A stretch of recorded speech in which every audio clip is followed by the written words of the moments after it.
Saturday, February 28th, a 73-page complaint drops at the DOJ Inspector General's office, filed by Citizens for Responsibility and Ethics in Washington, one of the most credible government watchdog organizations in the country. 31 exhibits attached: bank routing numbers, LLC formation dates, time-stamped emails, wire transfer records with specific dollar amounts and specific dates. This isn't somebody's opinion. This isn't partisan commentary. This is a document trail, and what that trail allegedly shows involving the sitting Attorney General of the United States is something that legal experts on both sides are calling deeply, seriously troubling. Here's what you need to know before the spin machines on both sides rewrite this story. Pam Bondi, Attorney General since January 2025, former Florida AG, close Trump ally for over a decade, one of the most powerful law enforcement officials in the world, now at the center of a financial story involving a 7-bedroom waterfront estate in Naples, Florida. Purchase price, $127 million. Title went to a trust controlled by Bondi's spouse through a Delaware LLC. That structure alone isn't unusual. Wealthy families use legal arrangements like this all the time, but here's where the story changes completely. The money that allegedly funded the down payment on that property traces back, through a chain of shell companies, to Crescent Meridian Partners, a foreign lobbying firm, one that Bondi's own DOJ had opened an investigation into just months earlier. Let that sink in for a second. The firm your department is investigating allegedly sends money through layered corporate structures that ends up funding a mansion connected to your family. That's the central allegation, and the timeline the complaint lays out is what makes this so hard to dismiss. June 12th, a wire transfer of $4.2 million moves from Crescent Meridian's Cayman Islands subsidiary to a Nevada shell company called Apex Western Holdings. Memo line reads, consulting services rendered. June 19th, Apex Western Holdings LLC gets formally activated in Nevada. July 3rd, a down payment on the Naples property gets funded. July 8th, DOJ investigation into Crescent Meridian quietly pauses. Then September 3rd, 2 months after the mansion purchase, Bondi's DOJ formally closes the Crescent Meridian investigation entirely. No charges filed, no public explanation. The firm walked, the mansion stayed. That sequence, documented, time-stamped, sourced to specific filings, is what separates this from typical Washington scandal noise. Page 47 of the complaint adds another layer. It identifies 23 emails between Bondi's personal attorney and the registered agent for Apex Western Holdings, all within a 6-week window, all discussing the Naples matter. When you combine the wire transfer timing with the attorney communications with the investigation closure, the pattern the complaint draws is hard to argue away on coincidence alone. And then there's the detail buried on page 63 that almost nobody in mainstream coverage mentioned. The property's previous owner, a Swiss national named Klaus Branner, happens to be a board member at Crescent Meridian's parent company. He sold the mansion for $127 million, but county assessor records show the property was valued at $89 million just 7 months earlier. That's a $38 million premium. For a house that had been sitting on the market for 14 months with no buyers, someone paid $38 million over assessed value for a property nobody wanted, and the money trail leads directly back to a firm the buyer's wife was supposed to be investigating.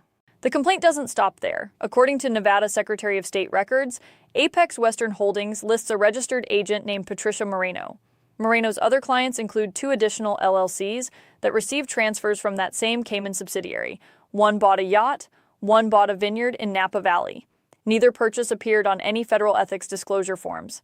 The complaint's language on page 71 describes what it calls a systematic approach to converting lobbying revenue into appreciating assets through layered corporate structures designed to obscure beneficial ownership.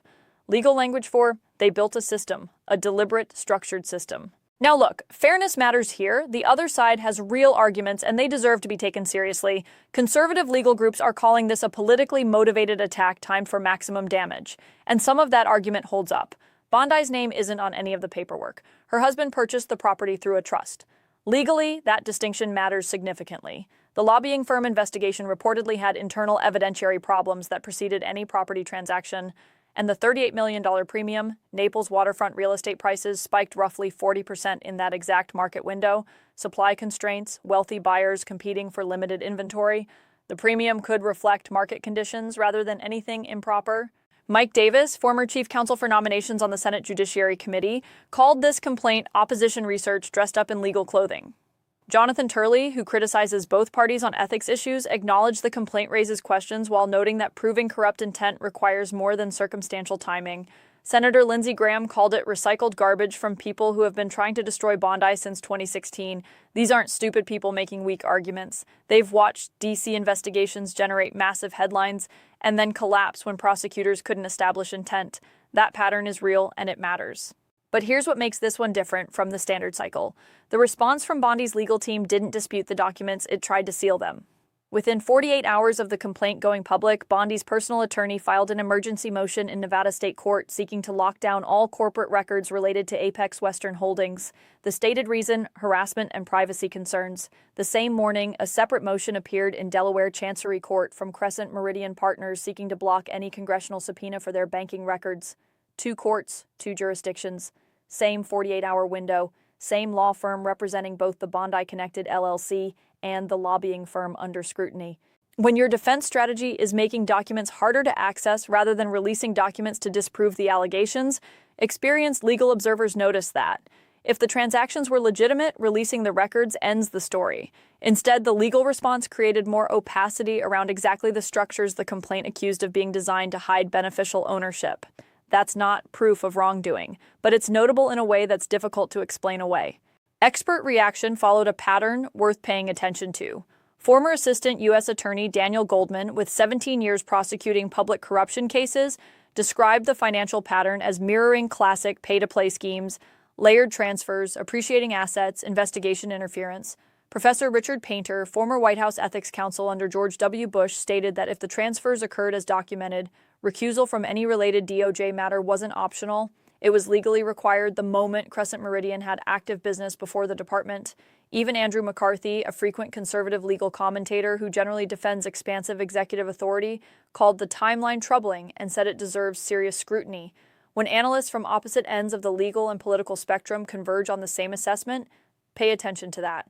The White House response tracked in a direction that experienced D.C. watchers found telling. Sunday, no comment. Monday, the president has full confidence in his attorney general.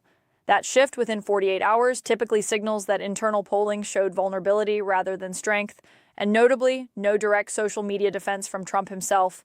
When he wants to back someone publicly, he does it loudly and personally. The absence of that direct statement is being read in Washington as hedging, not confidence. What this means beyond the headlines is worth saying clearly. The DOJ operates on a $38 billion annual budget. Every prosecutorial decision, every investigation opened or closed, every fine levied or waived, those flow from whoever sits at the top of that institution. If financial entanglements with regulated entities are influencing those decisions, the consequences aren't abstract. Corporate fraud that goes unprosecuted continues. Regulatory capture means bad actors face no deterrent. The costs shift onto everyone else, in higher prices, weaker markets, and a justice system that operates on different rules for different people depending on their connections. The institutional damage goes further. There are 114,000 DOJ employees watching this story develop, career prosecutors who have spent their lives building cases on the principle that nobody is above the law. When leadership at the top faces credibility questions of this magnitude and responds by seeking to seal records rather than open them, that affects morale, retention, and the willingness of career officials to take on difficult cases that might create political friction. Here's where things stand right now and where they're heading. The DOJ Inspector General has 30 days from February 28th to determine whether a full investigation is warranted. That clock is running. The Nevada court ruling on the emergency sealing motion is the next critical inflection point. If that motion fails, corporate records become discoverable and the paper trail either confirms or refutes the complaint's central claims. If it succeeds, this becomes a longer legal fight with less transparency. Senate Judiciary has a closed session scheduled. House Oversight is sending document preservation letters. At least 2 major news organizations are reportedly working on follow-up investigations into the yacht and the Napa Vineyard. The story is still developing. The documentation is unusually specific for this stage of an investigation. The legal response has been defensive in ways that raise more questions than they answer. Whether this follows the familiar Washington pattern, explosive complaint, aggressive denial, quiet resolution, everyone moves on, or whether the paper trail here is specific enough to force real accountability, that question doesn't have an answer yet. What the documents show is money moving through structures designed to obscure its origin, ending up connected to the Attorney General's family, while her department softened and then closed an investigation into the source. Whether that constitutes corruption in a legal sense is a question for investigators and ultimately prosecutors. But the paper trail exists, and paper trails this specific, this timestamped, this sourced, those don't disappear just because someone files a motion to seal them. Watch Friday's court ruling. That's where this story moves next.